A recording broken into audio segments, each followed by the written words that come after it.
تو اللہ کے لیے کیا مشکل ہے اپنے محبوب کو آسمان میں بلا لے جانا، ساتوں آسمان کی سیر کرانا، جنت کی سیر کرانا، دوزخ کو دکھانا اور عرش معلیٰ پہ بلا لینا۔ اللہ کے لیے کچھ مشکل نہیں ہے، سب اسی کا ہے۔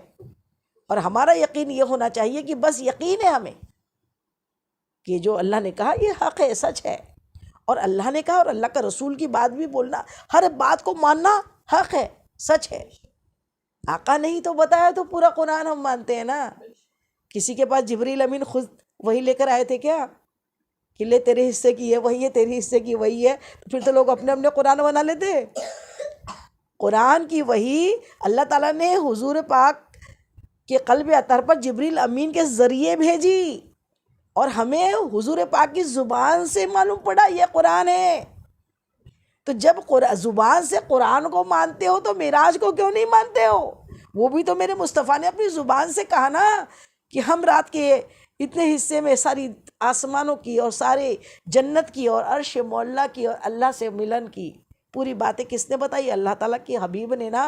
تو اللہ کے حبیب کی باتوں کو ماننا ہم بالکل، یہاں تک کہ امام حسن بصری رحمۃ اللہ علیہ ارشاد فرماتے ہیں کہ میرے آقا نے، مصطفیٰ جان رحمت نے سر کی آنکھوں سے اللہ کو دیکھا دیکھا دیکھا دیکھا دیکھا۔ یہ یقین کی بات ہے، یقین ہونا چاہیے۔ اور پھر ذمہ داری تو اللہ لے رہا ہے نا، ہم لے گئے۔ تو پھر کیا ہوا کہ مسجد حرم سے ابھی اتنی باتیں اللہ تعالیٰ نے قرآن کے 15ویں پارے میں دے دی کیا کہ مسجد حرم میں 70,000 فرشتوں کے ساتھ جبریل امین حاضر ہوئے، اور حاضر ہونے کے بعد آپ نے کیا کیا؟ آپ کو وہاں لٹایا، آپ کا قلب اطہر چاک کیا، آپ کے قلب کو وہاں سے نکالا اور قلب کو زمزم کے پانی سے دھو کر اس میں پھر کیا کیا؟ اس میں پھر نور و علم کے حکمت بھری، اور پھر آپ کے سینے میں رکھ کے سینے کو پیوست درست کر دیا۔ سبحان اللہ۔ اس کے بعد پھر آپ کو وہ دلہے والا جوڑا پہنایا گیا، آپ کے سامنے براق پیش کی گئی، اور اس میں خاص پوائنٹ کی بات یہ ہے، سبحان الذی اسری بعبدہ۔ عبد کس کو بولتے ہیں؟ بندے کو۔ اللہ نے یہاں محبوب لفظ استعمال نہیں کیا، طٰہٰ استعمال نہیں کیا، یاسین استعمال نہیں کیا، محمد استعمال نہیں کیا، اللہ تعالیٰ نے عبد استعمال کیا ہے۔ عبد کس کو بولتے ہیں؟ بندہ۔ اور بندہ کس کو بولتے ہیں؟ روح اور جسم کے مجموعے کا نام بندہ ہوتا ہے۔ اللہ نے روح استعمال نہیں کیا کہ روح کو لے گیا اللہ تعالیٰ۔ روح ہوتا تو پھر خواب میں روح تو ہماری کہاں کہاں جاتی ہے نا، اور خواب میں تو کتنے خواب نظر آتے ہیں اللہ کے اچھے بندوں کو، تو ایک سے خواب اللہ تعالیٰ دکھاتا ہے۔ تو خواب کی بات نہیں چل رہی ہے، یہ ریئلٹی ہے، یہ کنفرم ہے۔ میرے آقا گئے اور اس میں قرآن گواہ ہے کہ اللہ تعالیٰ فرما رہا ہے اپنے بندے کو لے گیا رات کے کچھ حصے میں مسجد حرم سے مسجد اقصیٰ، اور مسجد حرم سے مسجد اقصیٰ کی مسافت 40 منزل ہے۔ کتنی منزل؟ اور اس میں اس زمانے میں جانے کے لیے قریب 1 ہفتے کا وقت لگتا تھا۔ 1 ہفتہ گھوڑے سے بھی جاتے تھے، اونٹ سے بھی جاتے تھے، تو کتنا ٹائم لگتا تھا؟ 1 ہفتے کا ٹائم لگتا تھا۔ آج کل تو پلین کا زمانہ ہے تو بہت جلدی ٹائم، بالکل 4 گھنٹے 2 گھنٹے میں 1 گھنٹے میں پہنچ جاؤں گے، لیکن اس ٹائم 40 منزل طے کرنے کے لیے بندے کو 1 ہفتے کی مسافت تھی۔ اللہ تعالیٰ قرآن میں فرما رہا ہے رات کے کچھ حصے میں، لیلم 27ویں شب میں، اللہ تعالیٰ رات کے کچھ حصے میں اللہ تعالیٰ عبدہ اپنے بندے کو لے گیا مسجد حرم سے مسجد اقصیٰ۔ مسجد اقصیٰ، سبحان اللہ سبحان اللہ۔ یہ کیا تھی؟ اسرا ہے۔ یہ جو معراج کا جو یہ سفر ہے نا، یہ اسرا کہلاتا ہے۔ یہ وہاں پہنچے میرے آقا۔ تو اب اللہ اگر نہ لے جاتا اور بندہ خود اگر جاتا تو 1 ہفتے کا ٹائم لگتا، پھر رات نہیں ہوتی۔ تو اللہ نے اپنی طاقت دکھائی نا کہ جب ہم چاہے تو رات کے کچھ حصے میں ہی، جب اللہ کے بندے کا بنایا پلین اتنے جلدی لی جاتا ہے تو اللہ کا حکم کے لیے تو پلک جھپکتے بھی ٹائم نہیں لگتا۔ قرآن میں ہی ہے نا،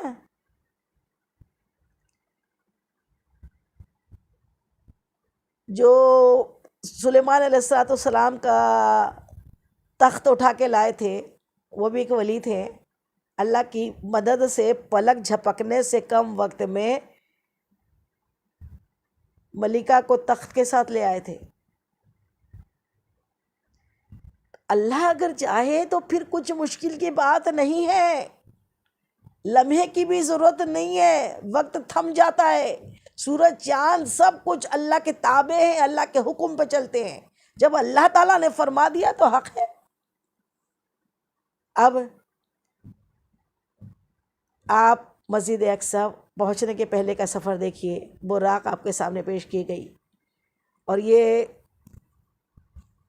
بندے ہیں اللہ کے محبوب ہیں، معمولی بندے نہیں ہیں، ہر بندہ آپ کے برابر اپنے آپ کو نہ سمجھ لے۔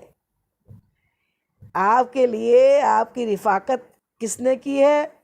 فرشتوں کے سردار آپ کو لینے آئے ہیں، 70,000 فرشتوں کی بارات ساتھ ہے، جنت کی براق ہے، اور جنت کی براق پہ آپ کو سوار کرایا گیا، اور اس کے بعد پھر کیا ہوا؟ پھر اس پہ سوار ہو کے سب سے پہلے آپ کی براق کس کو بولتے ہیں؟ براق برق سے بنا ہے، اور برق بولتے ہیں بجلی کو، الیکٹرک کو۔ برق کی رفتار جو ہوتی ہے نا، یہاں سوئچ آن کرو تو کتنے دور جلدی سے لائٹ جلتا ہے، ویسے ہی جو ہے یہ حد انتہا کو، یہ جو براق تھی اس کا اگلا قدم جو ہوتا تھا وہ حد انتہا پہ پڑتا تھا، سبحان اللہ، تو اسے براق کہتے ہیں۔ اب براق پہ جبریل امین بھی آپ کے ساتھ سوار تھے، اور آپ کا براق پہلے کہاں جا کے تھما؟ ایک جگہ دیکھی جو کھجوروں کے بڑے درخت تھے اور بڑی سہانی جگہ تھی، تو وہاں پر آپ کا براق رکا، وہاں براق اترا، اور پھر جبریل امین عرض کرتے یا رسول اللہ یہ آپ کی قیام گاہ ہے، یہ آپ کی آرام گاہ ہے، یہ مدینہ منورہ ہے۔ آپ نے وہاں اتر کر 2 رکعت نفل شکرانے کے ادا کیے۔ اس کے بعد پھر آپ کے دوسری جگہ براق اترا، وہ کون سی جگہ تھی؟ وہ عیسیٰ علیہ السلام کی جہاں بیت اللحم بولتے ہیں، بیت اللحم، وہ پیدائش کی جگہ، وہاں پر آپ کا براق اترا، وہاں پہ بھی آپ نے 2 رکعت نفل نماز ادا کیے۔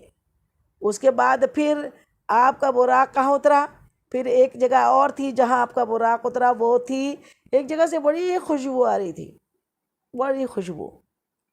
آقا نے پوچھا جبریل یہ کیسی خوشبو ہے؟ کہا یہ وہ جگہ ہے جہاں پر فرعون نے بی بی آسیہ کی جو کنیز تھی اس کی بچیوں کے ساتھ اسے کڑھائی میں ڈال دیا تھا، گرم کڑھائی میں تیل میں، اور اس کی ہڈیوں کو اس نے کہا تھا میری بچیوں کے ساتھ اس کی ہڈیوں کو اور میری ہڈیوں کو اسی جگہ گڈھے میں دفن کر دینا، تو وہ گڑھا ہے جہاں سے خوشبو پھوٹ رہی ہے۔ سبحان اللہ سبحان اللہ، یہ اللہ کی محبت میں جس نے اپنے آپ کو ختم کیا وہاں سے خوشبوئیں نکلتی ہے۔ میرے آقا نے وہ جگہ بھی دیکھی۔ اس کے بعد پھر آپ کا براق کہاں پہنچا؟ سیدھا آپ کا براق بیت المقدس مسجد اقصی میں پہنچا۔ مسجد اقصی جو تھا نا کہ سناٹا پورا چھایا ہوا تھا، لوگ نیند میں محو تھے، مدہوش غفلت کی نیند میں سو رہے تھے، لیکن بیت المقدس جو تھی، جو مسجد اقصی تھی، وہ بڑی نور برسا، اس پہ بڑا نور برس رہا تھا، نور فروزہ ہو رہا تھا، بڑی خوبصورت صورتیں والے، نورانی نورانی شکل و صورت والے بزرگ وہاں پر جمع تھے۔ اور وہ کون تھے؟ کم و بیش 1,24,000 نبی علیہ السلام حضور پر نور مصطفیٰ جان رحمت کی آمد کے انتظار میں وہاں صفارہ تھے، وہاں پہ صفیں بندھی ہوئی تھی، صفارہ تھے، صف لگی ہوئی تھی وہاں پر آپ کی، اور انتظار میں تھے کہ امام آئے اور نماز پڑھائے۔ سبحان اللہ سبحان اللہ۔ اب جیسے ہی آپ کا براق وہاں اترا تو یہ نورانی شکل و صورت والے 2 بزرگ، جس میں ایک مصطفیٰ جان رحمت تھے اور ایک جبریل امین تھے، جبریل امین نے آپ کا ہاتھ پکڑ کے امامت کے مصلی پہ آپ کو جلوہ افروز کر دیا، کھڑا کر دیا۔ مصطفیٰ جان رحمت وہاں کھڑے ہوئے، تمام نبیوں نے صفیں باندھی تھی، مصطفیٰ جان رحمت اشرف الانبیاء امام الانبیاء کا وہ مقام اللہ نے دنیا میں اس کو پریکٹیکلی دکھایا کہ یہ میرے محبوب کی شان ہے۔ مصطفیٰ جان رحمت نے وہاں 2 رکعت نفل نماز ادا کرائی شکرانے کی۔ تمام نبی کیا تھے؟ سفارہ تھے، صف میں بندھے ہوئے تھے اور امامت مصطفیٰ جان رحمت کر رہے تھے۔ امام بنے آقا، نبیوں نے صفیں باندھی، کیا وقت ہوگا وہ، سبحان اللہ۔ اس کے بعد جب نماز ختم ہوئی تو سب نے اپنا اپنا تعارف دیا، سب کا انٹروڈکشن ہوا، ہر نبی نے اپنے بارے میں بتایا۔ اور اس کے بعد پھر جب آپ مسجد سے نکلے تو آپ کے سامنے جبریل امین نے 2 پیالے پیش کیے، ایک تھا دودھ کا پیالہ، ایک تھا شراب کا پیالہ۔ میرے آقا نے دودھ کے پیالے کو نوش کیا۔ جبریل امین عرض کرتے ہیں آپ نے فطرت کو پسند کیا، سبحان اللہ سبحان اللہ، شراب حرام ہے، حرام کر دی گئی۔ اور اس کے بعد پھر جبریل امین، یہ ایک پوائنٹ کی بات ہے کہ سارے نبی علیہ السلام کو ہزاروں برس ہوا وصال کیے ہوئے، لیکن آپ وہاں پر سب کے سب مقتدی بن کر کھڑے تھے۔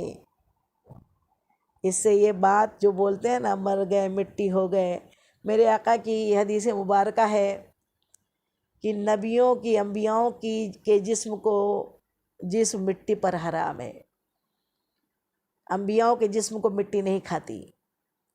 اور تمام انبیاؤں کو اللہ ہر چیز پہ قدرت رکھتا ہے، قادر ہے، تو سارے نبیوں کو اللہ تعالیٰ نے میں جسم کے ساتھ مسجد اقصیٰ کو وہ شرف حاصل ہے کہ جہاں پر تمام نبیوں کا ایک ایسا اجتماع ہوا اور اس میں تمام نبی جمع ہوئے اور اشرف الانبیاء کے لیڈرشپ میں، سبحان اللہ سبحان اللہ۔ یہ کتنی بڑی بات ہے، اور اللہ کے لیے کیا مشکل ہے، اللہ کے لیے کچھ بھی مشکل نہیں۔ اور جب آپ براق سے گزر رہے تھے نا، موسیٰ علیہ السلام کی قبر انور پہ سے جب آپ کی براق گزری تھی تو آپ نے دیکھا تھا کہ موسیٰ علیہ السلام اپنی قبر میں نماز پڑھ رہے ہیں، یہ بھی واقعہ ہے اس میں۔ اس کے بعد پھر آپ پہلے آسمان پہ، اب یہ معراج کا سفر بیت المقدس سے جو شروع ہوا ہے، تو پہلے آسمان پہ جب جبریل امین کے ساتھ اب پہلے آسمان میں گئے، دروازہ کھٹکھٹایا، نوک کیا گیا، اندر سے آواز آئی کون ہے؟ کہا، جبریل امین نے جواب دیا محمد مصطفیٰ صلی اللہ علیہ وسلم تشریف لائے ہیں۔ پہلا آسمان پہ دروازہ کھلا، حور غلماں نے آپ کا استقبال کیا، نور کے طبق انڈیلے، اور فرشتوں میں ہنگامہ تھا کہ رسول پاک آتے ہیں، سبحان اللہ سبحان اللہ۔ پہلے آسمان پہ ابو البشر حضرت آدم علیہ السلام سے ملاقات ہوئی، دوسرے پہ عیسیٰ علیہ السلام سے، پھر اس طریقے سے 7 آسمان پر نبیوں سے، الگ الگ نبیوں سے ملاقات ہوتی ہوئی 7ویں آسمان پہ آپ، 6ٹھے آسمان میں موسیٰ علیہ السلام سے ملاقات ہوئی، اور 7ویں آسمان پہ پہنچے تو دیکھا کہ عظیم الشان ایک محل ہے، ایک عظیم الشان محل میرے آقا کریم صلی اللہ علیہ وسلم نے دیکھا۔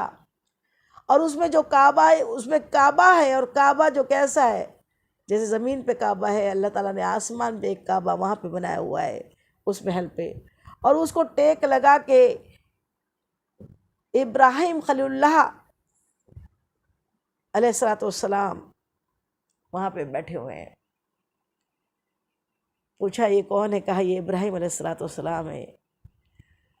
اور ہر آسمان پہ نبیوں نے اپنی اپنی استقبال بھی کیا اور اپنا اپنا انٹروڈکشن بھی دیا، اپنا اپنا تعارف بھی کرایا۔ 7ویں آسمان پہ ٹیک لگائے جو بیٹھے تھے، میرے آقا مصطفیٰ جان رحمت نے جا کر آپ سے مصافحہ لیا۔ آپ اشرف الانبیاء، امام الانبیاء، لیکن ادب ہمیں سکھانے کے لیے دکھایا گیا کہ آپ نے اپنا تعارف یوں کرایا کہ اے میرے بیٹے۔ ابراہیم علیہ السلام نے کہا کہ باپ کے استقبال کے لیے بیٹے کو کھڑے رہ کے، اور باپ بیٹھے بیٹھے ملے، بعد میں سینے سے لگایا کیونکہ آپ نے دعا کی تھی اللہ مجھے اپنے محبوب کا دادا بنا دینا، اور آپ کی نسل سے اللہ رب العزت نے اپنے محبوب کو دنیا میں مبعوث کیا۔ پیارے مصطفیٰ جان رحمت سے جب وہاں سے ملاقات ہونے کے بعد پھر ساتواں آسمان جو ہے وہ جو کعبہ ہے وہ بیت المعمور ہے۔ بیت المعمور یہ فرشتوں کا کعبہ ہے، جس طریقے سے حرم پاک ہمارے لیے کعبہ ہے۔ آج ساتویں آسمان میں بیت المعمور فرشتوں کا کعبہ ہے، اور اس میں ہمہ وقت 70,000 سے زیادہ فرشتے طواف کرتے رہتے ہیں، اور کسی بھی فرشتے کو دوسری مرتبہ موقع نہیں ملتا۔ ہم کتنے خوش قسمت ہیں کہ اللہ عز و جل نے ہمیں کئیوں مرتبہ اپنے گھر کعبۃ اللہ کے طواف اور عمرے کرنے کی توفیق اور موقع عطا کیے۔ اللہ قبول فرمائے۔